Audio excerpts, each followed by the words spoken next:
Salut les passionnés, j'espère que vous allez super méga hyper bien. Moi déjà je vais super bien, mais aujourd'hui je dois vraiment m'excuser auprès de vous. Tout simplement parce que je viens vous livrer une recette que j'aurais dû vous faire il y a de cela plus de 6 mois.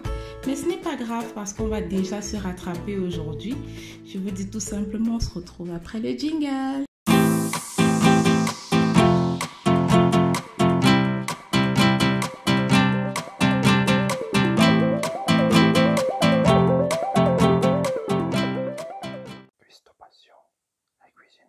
Donc les passionnés, pour réitérer mes propos, il y a de cela quelques secondes, je vous présente aujourd'hui la recette du Molly Cake. C'est une série de vidéos, de 2 vidéos notamment, que nous allons commencer aujourd'hui, car je vous présente cette année le gâteau versus Pâques, pour les fêtes de Pâques notamment, pour pouvoir vous régaler en famille, pour vos enfants ou pour vous-même.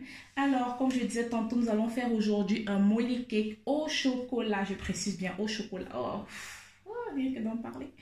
Oh là là. Déjà, j'ai fait un pré-travail, comme vous pouvez le voir là. J'ai tout simplement chemisé le moule, c'est-à-dire j'ai pris du papier sulfurisé. Comme vous voyez, j'ai découpé le gabarit pour préciser. Déjà, j'ai un moule de 18 cm de diamètre. J'ai pris un papier sulfurisé, c'est les découpables, les détachables notamment. J'ai tracé la forme du rond. Ensuite, j'ai beurré mon moule. Je l'ai détaché, c'est un moule détachable notamment. J'ai posé la surface du rond que j'ai tracé, notamment le papier sulfurisé dessus. J'ai recouvert. Ensuite, sur la partie beurrée, notamment les bordures, j'ai fermé d'abord le moule. Ensuite, j'ai recouvert les différentes parties. Et comme vous verrez, j'ai eu quelques petits accidents, notamment j'avais un dernier petit coin à recouvrir. L'essentiel, c'est toujours de se rattraper, n'est-ce pas? On n'est pas parfait. Alors, pour en revenir notamment sur notre recette, je vous présente tout ce dont nous aurons besoin, les ingrédients et au fur et à mesure aussi le matériel. Vous voyez un peu.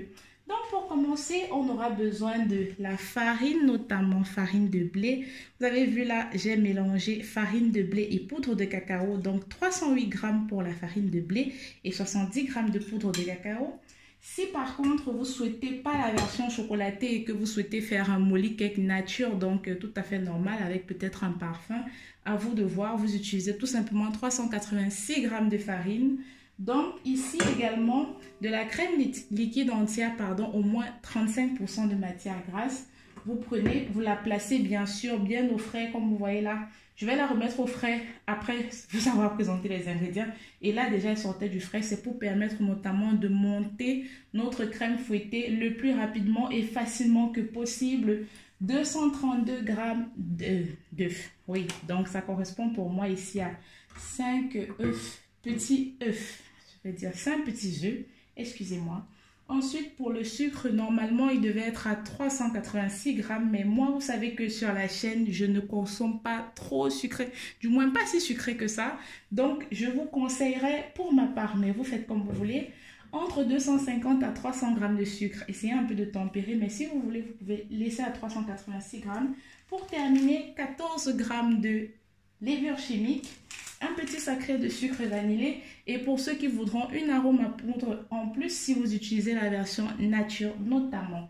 Donc comme matériel, vous aurez besoin d'un robot mixeur. Ensuite, le batteur électrique en main, je vous le montrerai au fur et à mesure de la vidéo. Une maryse, un peu de beurre, vous avez vu c'était pour chemiser là.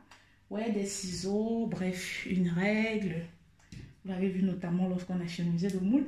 La suite, vous le verrez au fur et à mesure de la vidéo. On passe à la suite.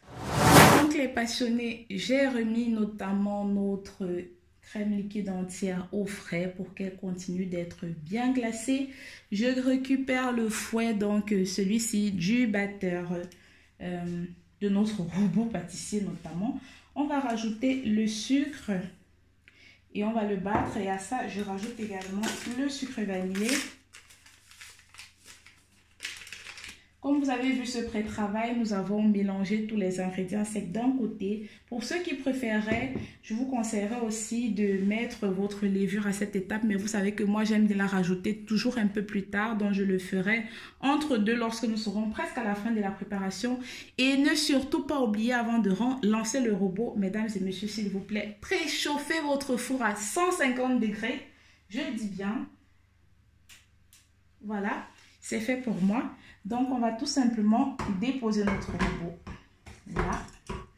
Et l'objectif ici, ce sera de blanchir cette préparation que nous avons là. Quand je dis blanchir, mais c'est vraiment blanchir. On va...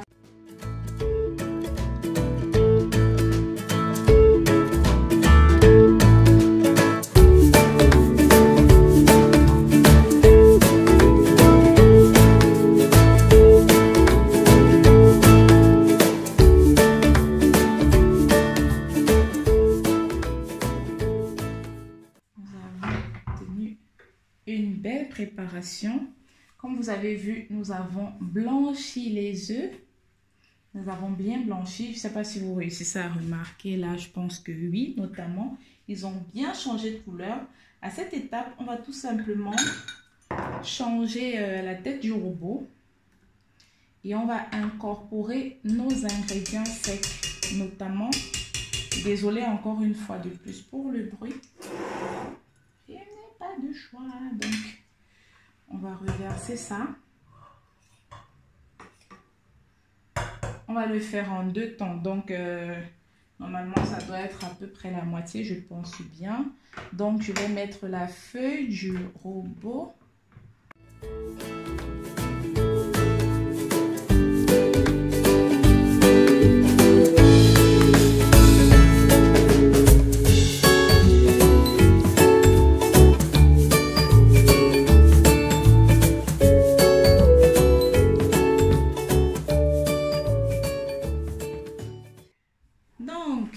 Là, on a notre préparation qui est presque prête. Ce qu'on va faire, oups, comment qu'elle s'est décuplée partout. Vous voyez, on va la réserver sur le côté. Maintenant, il faudra que l'on fouette, du moins monte notre crème fouettée. Je ne sais pas si je pourrais récupérer une maryse là, un instant.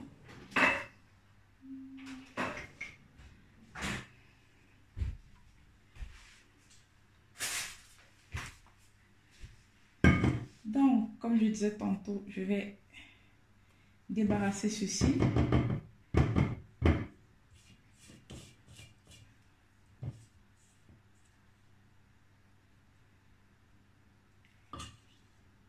Et il y a de cela quelques instants, vous avez vu, on a rajouté déjà notre levure chimique.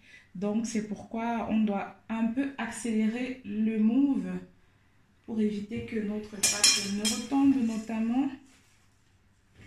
Donc là, je vais la placer sur le côté. Et je vais démonter ceci parce que ça va nous servir notamment pour monter notre crème fouettée. Vous voyez, pour éviter justement aussi cette éclaboussure de partout, je le mets là pour que ça puisse aider. Et à préciser, j'ai récupéré donc maintenant le batteur électrique qu'on va brancher très rapidement. Donc, laissez-moi débarrasser un peu ceci autant que je puisse.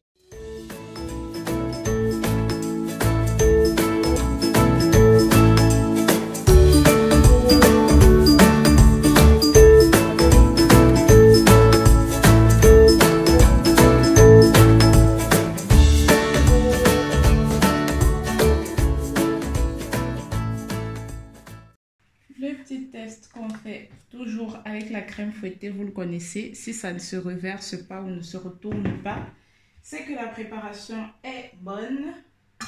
Donc là, vous récupérez, il faut vraiment que je débarrasse ce côté-ci pour avoir plus de largesse, pour que nous puissions faire la suite de notre recette sans souci. Donc comme je disais tantôt, là, vous récupérez votre... l'assiette du batteur notamment. On va rajouter cette préparation de crème fouettée à notre préparation de gâteau. Notamment, on va terminer. Et on va monter tout simplement à la maryse. Vous voyez, il faut qu'elle soit solide. On va du bas vers le haut.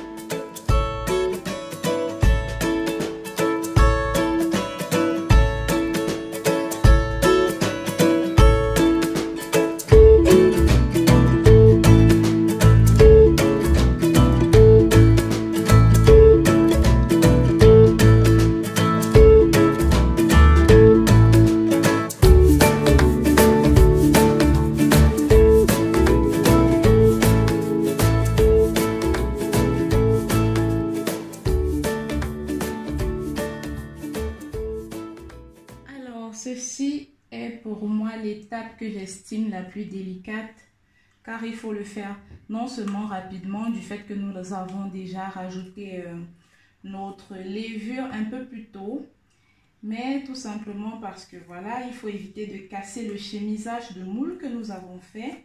Donc on va reverser la préparation dans notre moule. La beauté de ceci, c'est que la maryse va chercher directement de long en large sans que l'on ait besoin de superposer. Mais je vous promets, lorsque votre gâteau est assez conséquent, lourd, selon la quantité que vous faites, je me suis déjà fait quelques muscles là, en faisant fusionner la préparation de la crème fouettée et le mélange précédent que nous avions battu au robot ménager. Mais là également en montant tout ça avec la maryse, et là encore en l'enfournant, du moins en le mettant dans le moule, en enfournant. Et donc on va enfourner notre gâteau aussi à 150 degrés. Oui, je vous conseille également, si vous faites un gâteau de plus de 20 cm de diamètre, quelle que soit sa forme, bon, surtout si elle est ronde, d'utiliser un clou à fleurs, pardon. Je crois que je vous mettrai une photo pour que vous voyez de quoi il s'agisse. Vous allez le placer tout simplement avant de reverser la préparation du gâteau, et vous allez surtout utiliser un torchon qui est assez propre, que vous allez humidifier et que vous allez attacher, du moins enrouler autour de votre moule.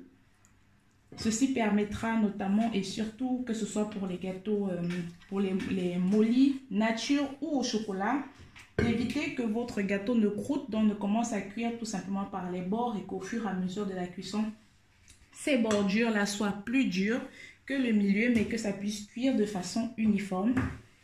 Là, j'ai un moule notamment de 18 cm de diamètre, donc je vais m'éviter ça. Alors les passionnés, ça nous fait 1h50 de cuisson pour notre gâteau. Bon, du moins avec moins 10 minutes où vous allez laisser votre gâteau dans un four éteint avant de le retirer. Là où je ne sais pas où j'ai mis ma règle, mais comme vous pouvez le voir, vous voyez que le gâteau il a gonflé notamment d'un peu plus de centimètres. Vous pouvez le voir notamment, je ne peux pas toucher là. Je viens tout juste de le retirer du four, donc c'est encore super chaud. Vous voyez déjà de par ma petite erreur de ne pas avoir pu fermer tout le gâteau notamment, que j'ai là des petits débordements du moins. Donc là pour le coup je vais laisser davantage refroidir, parce que là je peux du tout pas le toucher. Et ce que je vais faire ensuite, c'est que je vais tout simplement le placer ainsi au frais. Et demain je nous propose de passer à la découpe de ce gâteau, et ensuite je vous dirai, du moins vous comprendrez pourquoi c'est ce gâteau que je vous recommande, et qui est notamment dans la plupart des cas en cake design vraiment très utilisé de par ses multiples avantages et aussi vraiment sa souplesse. Je vous en dis pas plus, on se retrouve demain. On va passer à la découpe du gâteau. J'explique en quelques secondes ce qu'on va faire pour qu'on ne perde pas de temps. Il s'agit de repérer déjà toute la hauteur de votre gâteau. Ensuite, on va sectionner. Quand je vois la hauteur là, j'aimerais bien faire 2 étages de fourrage. Donc, on va couper en 3 sections, notamment avant de recouvrir. Mais ce ne sera pas obligatoire. Donc là, c'est déjà la pré-suite de la vidéo que je vous annonce, de la seconde vidéo notamment. Je vous mettrai le lien quelque part là. Et comme je disais tout simplement, On calcule la hauteur du gâteau. Là, je vois 8. Ça veut dire qu'on va couper à hauteur de 2 chacune. Si je ne me trompe pas, ou 2,5 par là. Je vais recalculer encore pour être bien sûr. Et on va faire des démarquages, c'est-à-dire par niveau. Si je souhaite peut-être couper à 2, là par exemple, ou 2,5, je mettrai des traits sur tout le pourtour. Donc, on va commencer.